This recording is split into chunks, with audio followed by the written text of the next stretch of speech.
Bonjour à tous et bienvenue sur notre chaîne dédiée à la compréhension et à la guérison des relations toxiques.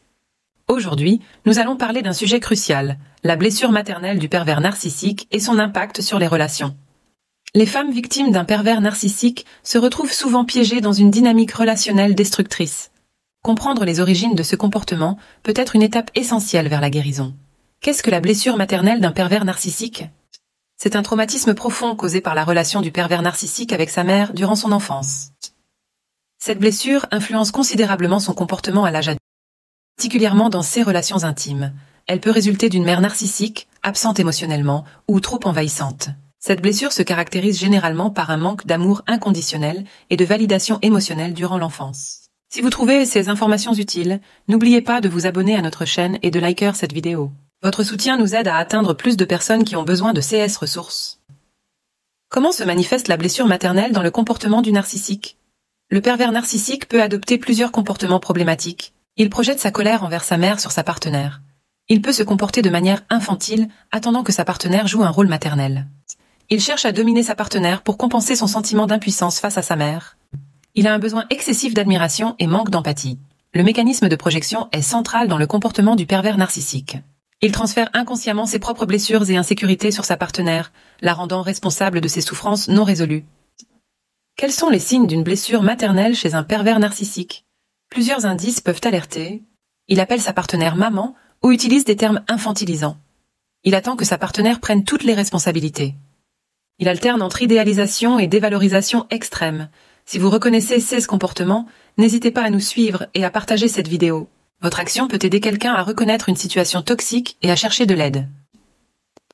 L'impact de cette blessure sur la relation peut être dévastateur.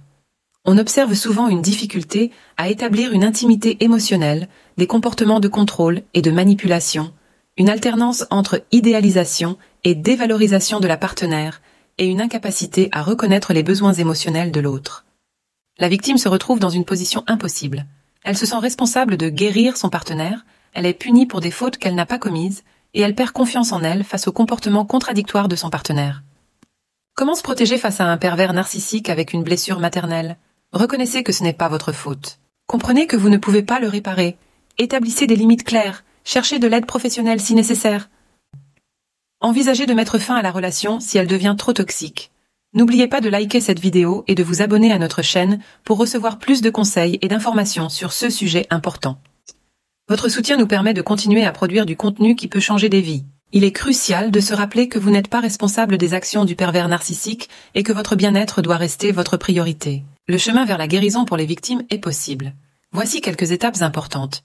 Accordez-vous le droit de ressentir et d'exprimer vos émotions. Travaillez sur votre propre développement personnel. Apprenez à reconnaître vos propres besoins et à y répondre. Entourez-vous de personnes bienveillantes et soutenantes. En conclusion, comprendre la blessure maternelle d'un pervers narcissique peut aider à mieux cerner ses comportements destructeurs. Cependant, il est essentiel de se rappeler que vous n'êtes pas responsable de sa guérison. Votre priorité doit être votre propre bien-être et votre propre chemin vers la guérison. Si vous avez besoin d'aide supplémentaire ou si vous souhaitez être coaché dans votre processus de guérison, nous vous invitons à visiter le site perversnarcissique.org. Vous y trouverez des ressources précieuses et la possibilité d'obtenir un soutien personnalisé. Merci d'avoir regardé cette vidéo jusqu'au bout. N'oubliez pas que vous méritez une relation saine et épanouissante.